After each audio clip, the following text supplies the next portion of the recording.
If Speaker Damath and Leader Niska are ready, we can get started. At the end of their remarks, I will ask that anyone with questions raise their hand and I will call on you.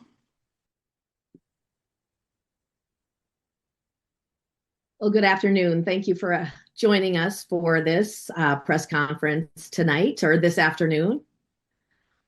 By now, everyone has seen the viral video that in under an hour exposed more than $1 million in fraud. Our caucus has been working to expose fraud for years, including working with Nick Shirley and agency whistleblowers to get the information out to the public and to hold the Walz administration accountable. While some of these issues have been reported on previously, the amount of attention and outcry that you are seeing is a direct result of the massive frustration Recording in progress from Minnesota taxpayers who are tired of being ripped off by fraudsters. The Walz administration had years to address these issues, but has frequently ignored or downplayed the issues at every turn. During the Feeding Our Future scandal, the Walz administration entered into a stipulation agreement that expedited site review and restarted payments despite knowing that fraud was occurring. Back in 2024, when news first broke about potential fraud in the autism services, DHS officials claimed that explosive growth was pretty consistent with other DHS programs. And an assistant commissioner was quoted as saying, "I don't think we're surprised or particularly disturbed by the rate of growth." The Fraud Committee, led by Representative Kristen Robbins, featured a number of these apparently vacant sites in a hearing that took place all the way back in February, which also included the infamous Quality Learning Center featured in the viral video. I also want to note that KSTP reported on license violations at some of these sites all the way back in January and noted that, quote, "no children or staff were found at either location." Last session, as you remember, House Republicans fought to pass the Office of Inspector General, which was passed with overwhelming support by the Senate. It has support of the House Republican caucus, but was blocked every time by House Democrats.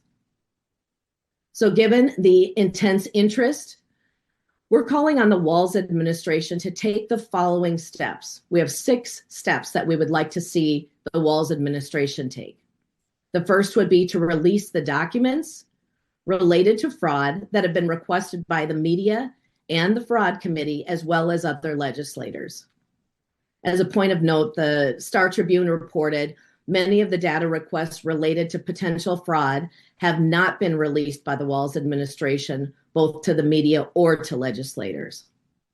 Secondly, we would like the Walz administration to release any available records related to inspections of sites identified in the viral video. Third, we would like the Walz administration to redirect available resources to unannounced in-person site visits. Next, we would like the Walz administration to conduct a full review of money directed to NGOs by state agencies. That's as basic as confirming the IRS status, cross-checking for connections or connections to the indicted or suspected fraudsters and more. Next, we would like the Walz administration to consider stopping payments in the other 13 high-risk programs. And finally, Governor Walz should also ask Attorney General Ellison to withdraw his lawsuit against the feds that is seeking to stop the redetermination process being pushed for by the U.S. Department of Agriculture. It really begs the question of why is Attorney General Ellison filing lawsuits against the feds instead of working with them to root out fraud? So with that, I will turn it to Leader Niska for additional comments, and at the end, we'll take questions. Thank you, Speaker Damath. We also have a challenge for you, those of you in the media. We're ready to provide you with information on many of the sites of several service providers that seem suspicious, empty offices, multiple providers in a single building, and other red flags. So you can do the same kind of work that Nick Shirley did in the viral video and that a few other media members have done. These are all sites that have been flagged by the fraud committee for DHS previously, but they continue to operate and receive millions in taxpayer dollars. Some may be legitimate, but based on our work and the efforts of citizen journalists, it appears that many may be entirely fraudulent. We're happy to provide you with that information and allow all of those of you in the media who are interested in pursuing this story to pursue it further. In addition, we applaud today the op-ed from former legislative auditor Jim Nobles. He had an excellent piece in the Star Tribune criticizing Governor Walz for disputing the U.S. Attorney's Office's estimates and adding that, quote, rather than debate and criticize the U.S. Attorney, the governor should give the people of Minnesota an honest explanation of why fraud was allowed to grow under his administration, and he should apologize for his administration's negligence. There are many questions that the governor needs to answer. Why did the governor enter into those stipulation agreements with fraudsters back during the Feeding Our Future scandal? Why did DHS downplay the explosive growth of autism and housing support services before they changed their tune? Why has no agency official been fired or publicly disciplined for these failures? Those are just some of the questions that we've been asking for years, and the governor needs to answer, and we believe you all have a responsibility to pursue as well. Thank you. We'll take questions.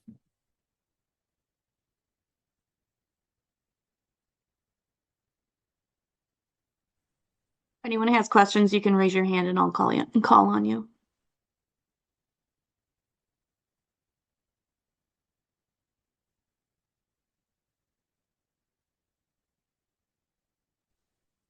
All right, Alex DeRozier. Yeah, I just had a quick question about the video itself. So, would you be able to share with us a little bit more about what you know about the daycare providers in that video, and any other just a quick overview of some of the evidence that you have that kind of corroborates what he's claiming in the video? Because yeah, I'm just kind of curious about what you've heard. I've heard of this one infamous learning center, but I mean, what else have you heard?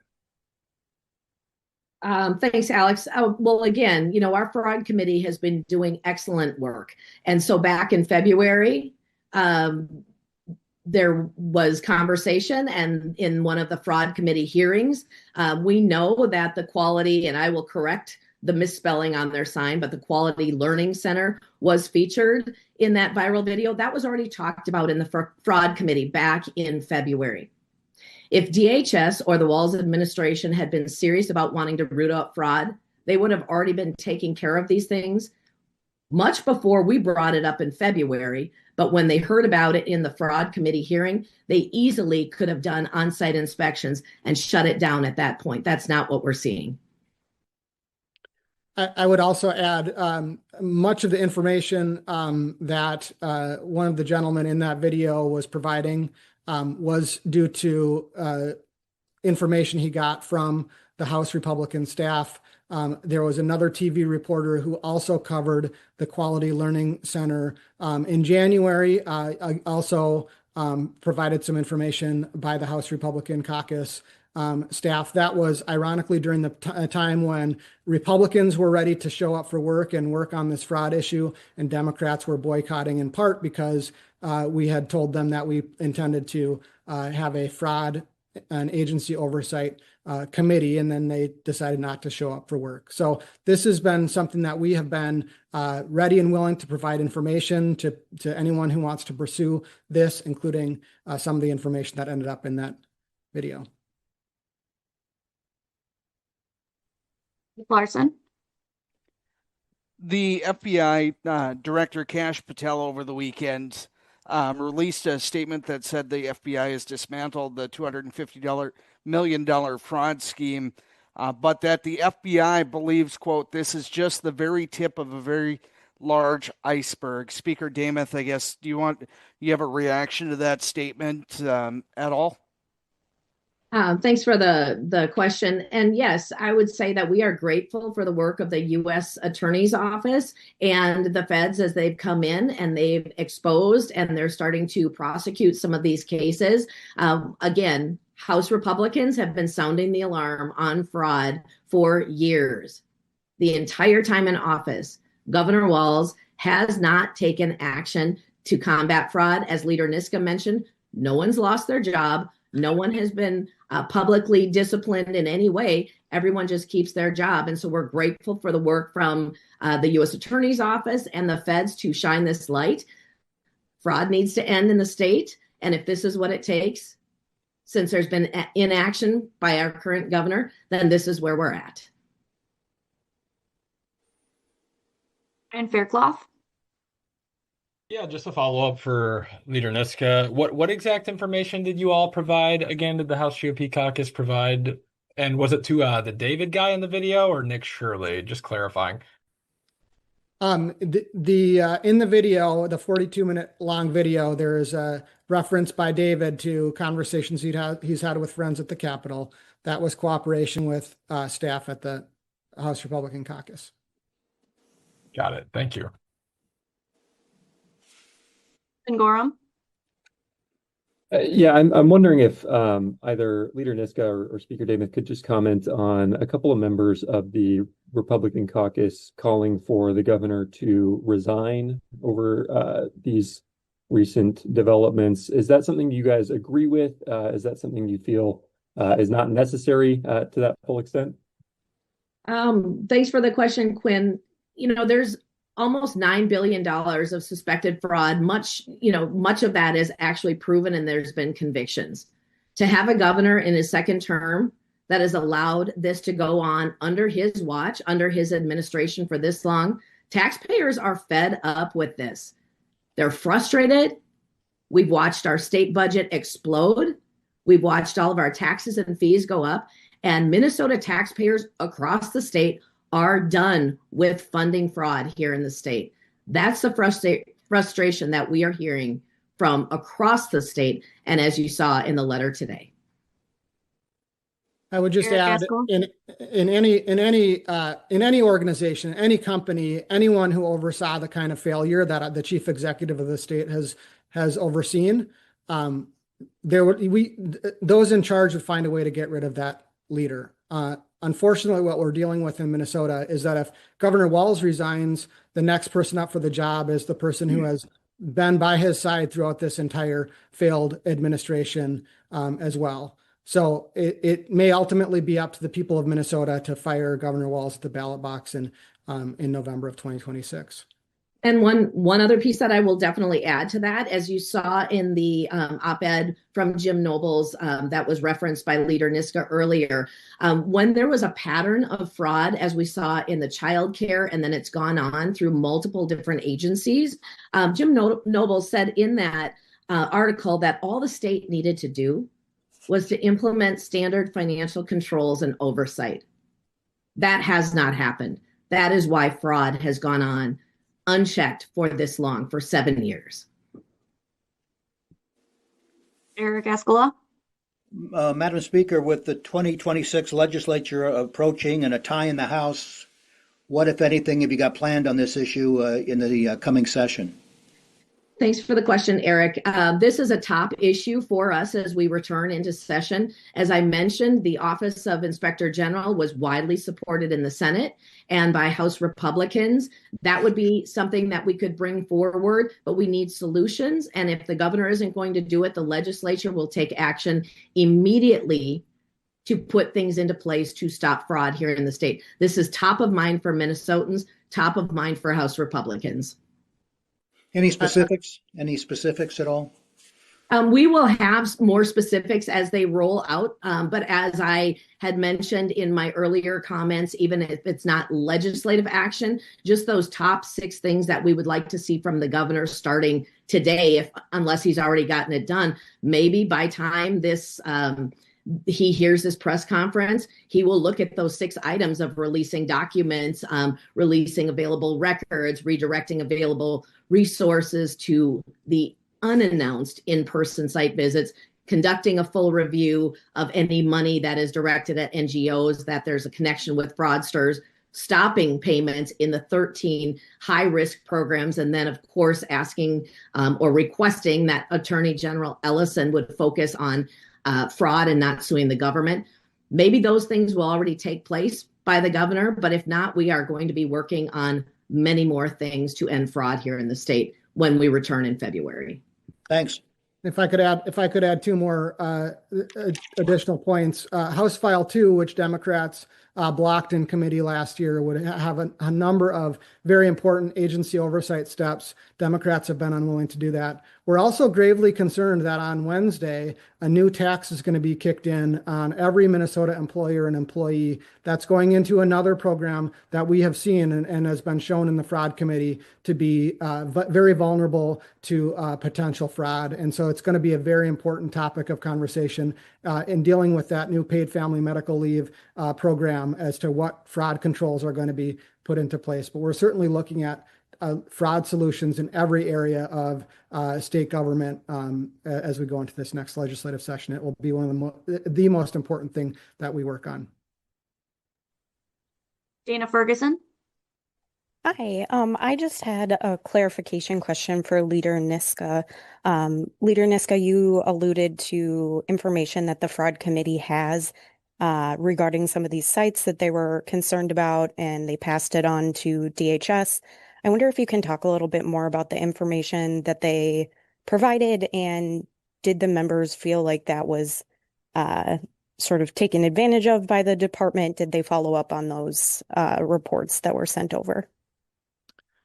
We could provide that information to you, Dana. The information was not really followed up on by DHS. There's also, I think what you're getting at, as well as some whistleblower tips from whistleblowers who didn't want their information shared with DHS because of their past relationship with DHS and the way that DHS has retaliated against them. So that's part of the concern as well. But we're, as I had mentioned in our earlier comments, we're happy to provide for you any of that background information that you can follow up on. And just that would be information that you would share with us that's already been sent over to DHS? I believe it has all been sent over to DHS. Okay. We can confirm that. Cool. Thank you. Ashley Walker.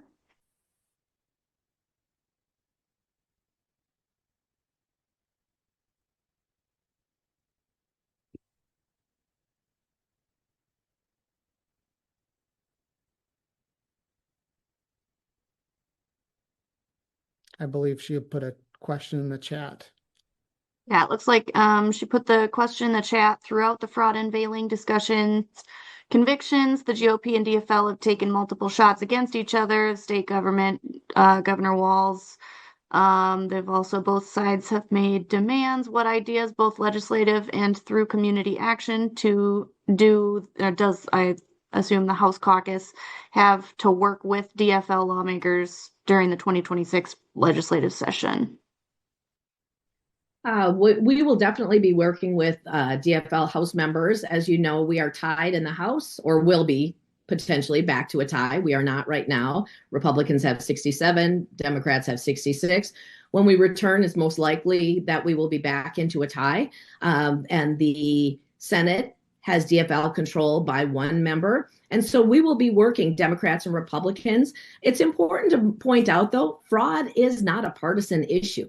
Minnesota taxpayers have been disenfranchised and robbed of their fraud dollars. That isn't Democrat, that isn't Republican. That should be something we could all join together on, and ending the fraud, and instead of having things such as the OIG bill blocked by Democrats. We need to work together. It is not a partisan issue. Fraud in Minnesota needs to stop. Alex DeRozier. Hey, thanks for the second question here. I just was wondering if there was any reaction to today. Department of Children, Youth, and Families said that they did some surprise visits to these daycare centers that were in the video, and the commissioner of that agency said that every time they went, there were kids there. There was no indication that there was any sort of fraud going on. They said they were surprise visits. Just wondering what your thoughts are on that. And the agencies seem to kind of they're kind of pushing back against allegations of fraud, it seems. Well, we look forward to when Governor Walz chooses to release any of the available records related to the inspections of the sites identified in the viral video. But as noted by our fraud committee, by other investigative reporters, and then on the viral video, there have been multiple attempts to visit some of these places where doors are locked, no children are in sight, no workers are in sight. And so I don't know what is being based off of. I haven't heard the commissioner, the Youth and Family, Department of Youth and Family. I haven't heard the commissioner's statement directly, but as long as they release those records, so we have proof of that, it'll be a little bit better for people to understand that maybe there isn't fraud when it's been proven over and over that there's no children in any of these sites. The fundamental problem here is that we have a governor and an administration that has totally broken its trust with the people of Minnesota. And so it's very difficult to know what to believe out of the administration. We know that there are many, many millions of dollars, likely many billions of dollars of fraud under the watch of this governor. He hasn't fired a single commissioner. He hasn't fired a single or disciplined a single person because of the massive fraud that's happened under his watch. So it's very difficult for any Minnesotan, and it's very difficult for us to take at face value anything that the Walz administration says on this topic. And that's really, really sad for our state and for the taxpayer dollars that have been looted from our state by fraudsters and criminals under this governor.